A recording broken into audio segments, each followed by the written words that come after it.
In this video, we're going to talk about multisim, and specifically we're going to talk about how to make some adjustments to the grapher in order to get a better information, and maybe if you need to submit this as an assignment to give your work a little bit better viewpoint. So let's start out with this RLC circuit. It has a source here that starts out at 24 volts, goes to 0 volts, and that happens starting at 10 milliseconds. In other words, it's at 24 volts.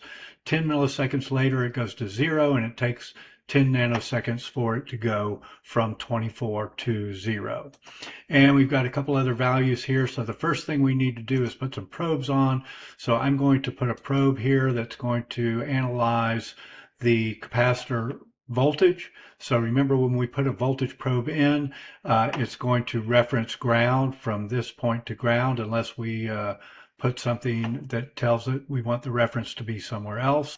And if we did want to do that, let's just look at that real quickly. If we wanted to measure, say, across this resistor, we use actually this plus minus V probe, and we put one on one side, and this will be on the negative side. Now we'll measure just the voltage across that resistor, but we're not going to worry about that today. So I'm just going to delete these. And then we're also going to measure the current in the circuit. Specifically, we're interested in the current going through this inductor, but we need to change this probe so it's pointing in this direction. And now we're going to run a transient response. So here are our selections, and we want to do transient, and we want to determine the initial conditions automatically. So I will just say that you might be some differences. And then we need to pick a stop time. The stop time depends upon how much you want to show of your circuit. So right now we're going to do, looks like 1 millisecond. And remember, our circuit doesn't even start doing anything until 10 milliseconds. So we need to do more than 10 milliseconds. Let's just put in 20 milliseconds. In order to put in 20 milliseconds, I'm going to type in 20 e to the minus 3 power. We can't put an m in there, but we can do that, and that'll be 20 milliseconds. The next thing we might consider is using a maximum step time in order to get a smoother display. In other words, you might run it and you find that it's a little jagged, or you want some more points. And I'm going to not select this now, and then if it looks bad, we'll go back and see how that goes. Now we can save this, or we can just run it right now. If you haven't put any probes on, you'll have a warning if you try to run it. But let's go ahead and run it and just see what we get. So here we can see that we have a voltage and current on the same scale here, and it starts out at -5 and goes up to 30. So in this, we expected it to start at 24, so that looks pretty good, and we can see it's starting to decrease, but we haven't gotten anything. So we need our simulation, first of all, to run longer. And every time we run a simulation, so I'd already run one before on this, and that's going to show this was a different one. This is basically the same circuit, and we can see that they're going to show up here. So let's first of all just look at the how to change some things on the background. So the first thing here is, let's go to graph. And so if you go to graph, you have a few things. First, let's change this to black and white colors. So if you ever want to print this out, of course, you don't want it to have the black background, because that's a lot of ink that gets used. The other thing that's probably nice is to show the grid.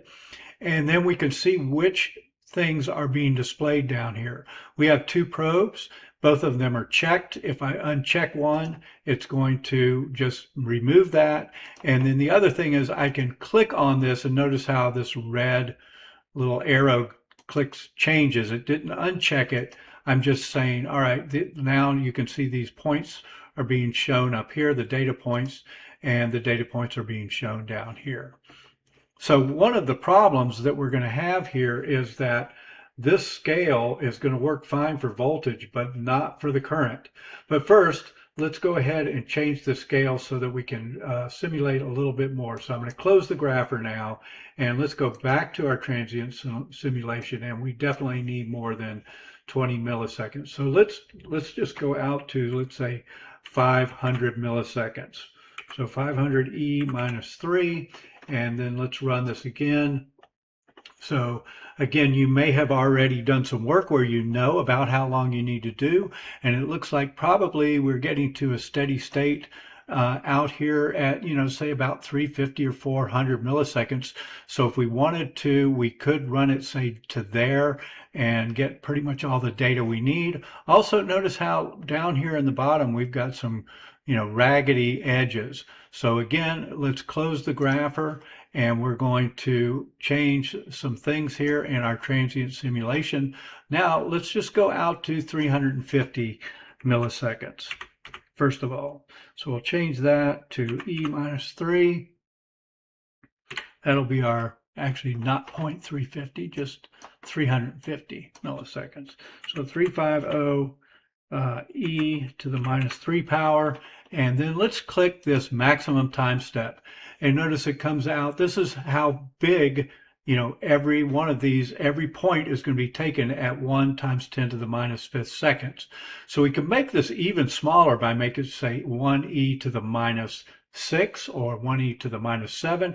It's just going to take longer for it to simulate, and once we do this, we're getting 1e to the minus 5, which is more than we had last time. So let's run again. So now we should be zoomed in a little bit more in our time scale, which is our horizontal scale, because now we're only looking at, 335 0.35 seconds or 350 milliseconds, and we're looking at more points in between, so it should be a little smoother, and we can see quite a bit smoother now, and now we're zoomed in. Instead of showing 500 milliseconds, we're showing 350. And we can see that this is starting at about 10 milliseconds. Okay, so that's good, but the scale is not that good. What would be really nice is if we could have this current scale zoomed in quite a bit, and then that would look a lot better, and we could show those on 2 different scales. So let's see how to do that next. So we're still in the grapher, and a couple things that ways that we can get to the next menu is, one, we can select trace and go to trace properties, and notice up here it doesn't say trace properties, it says graph properties. I'm just going to cancel that, and the other thing you can do is right click this and go to properties, not trace properties, but just properties, and notice we get the graph properties. So we've got several different tabs up here, and we're going to see how to do this. First of all, we can see we could have selected the grid on here. We can just apply that, and we can see that's another place that we can get to the grid, and we can see we can change the grid. So if we wanted to, we could make the grid, darker or lighter or whatever we want, and we can use some different pen styles, and so you can do that however you want to.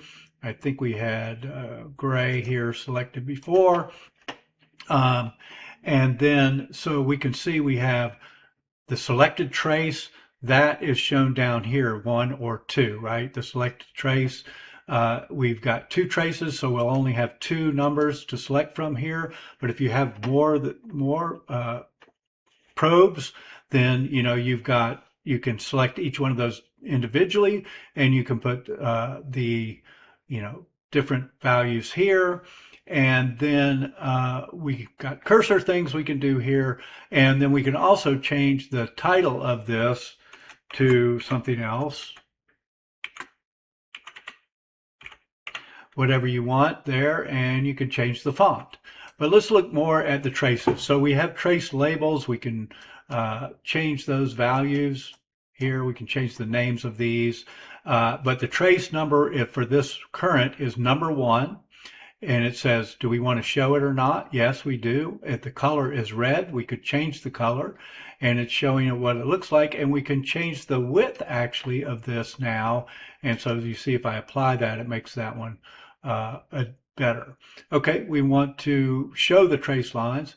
Then we've got data points. And then the next thing we have is, horizontal x-axis is on the bottom axis. We could put it on the top. We have a vertical axis left and right. Right now, we have both of the axes on the left-hand side. That's voltage and current using the same one. And let's change this current one and let's put it on the right-hand side. And then let's change the right-hand axis. Okay, so the right-hand axis now is going to be enabled. The color of the axis, in other words, that's this portion over here, is going to be green. We could change the pin size. We can change the scale from linear to logarithmic, decibels, octave. For now, we're just going to use linear. Now we need a range.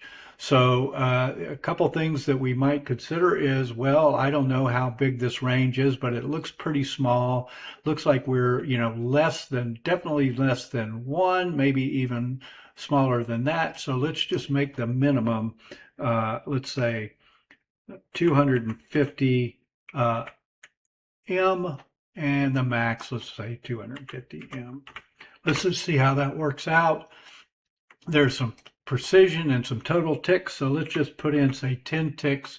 I'm going to show you how to do this a little better in a second, but let's just see what happens. Now we can see all this one on the right-hand side. Let's just make sure that we do indeed have this set, and we do have it checked, and let's see why we're not getting anything here. So after I ran this again and noticed it didn't really honor my scale that I used, minus 250 to 250. But now we can see, hey, this is a lot better. And we also, I believe there's an auto ranging, which is probably what we should have used, right? So we could have gone to trace properties, and notice there's this auto range. And so that's probably the easiest, fastest way to get something up on here. Now, the other thing that and of course our left axis, let's just go back to our traces again. We can see trace number 2 is going to be our voltage. Here's our green. Let's change that to a width of 3 also. Notice it's using the left axis, and I'm just going to hit apply there. And let's look at the left axis. So the left axis has a minus 15 to a max of 30, and that seems like a pretty good range. Of course, we could zoom in a little bit. We could probably go to minus 10 to 25 if we wanted to, but that's pretty good. But notice this has 9 total ticks with 1 minor tick and a precision of 0. Precision just changes how many decimal points. Notice if I put in 2 on the left-hand side, we're going to get that. So we don't really need that. For this, 0 is good. But let's remember 9 total ticks and 1 minor tick. And then let's go, what it would be really nice, actually, let me close this real quick.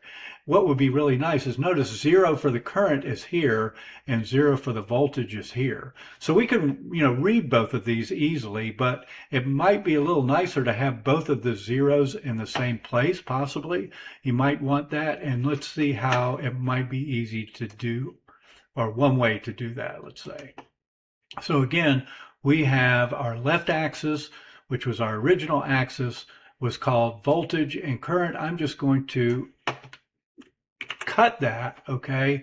And now I want to go to the right axis, remembering 9 and 1, and I'm going to paste what I cut out, and I'll just get rid of this little pipe here, just so I've got the current on the axis on the left side, and let's just put in this 9 and 1, precision of 0, and then let's do the minimum.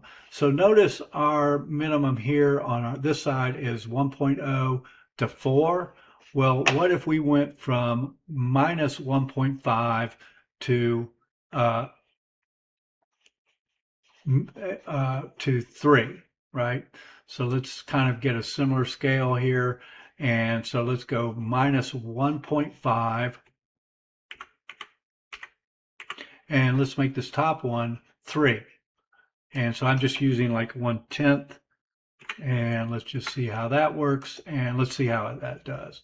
So we're definitely not zoomed in as nicely as we could be, but we do have the 0 at the same spot. So if you like that, that's one way to do it. And by making these total number ticks and minor ticks the same, then you'll kind of end up with a similar scale here. But we certainly could do something else, that maybe you like that other one. You can always hit the, again, auto range. You kind of get that for each one of these. I could do the left axis. I don't think it's going to change because it's already used that auto range. But those are a couple tricks that you can do to help yourself to get a better graph. So I hope this helped kind of do some things. Of course, you've got some zoom features here, and then we'll talk about cursors and things like that in a different video.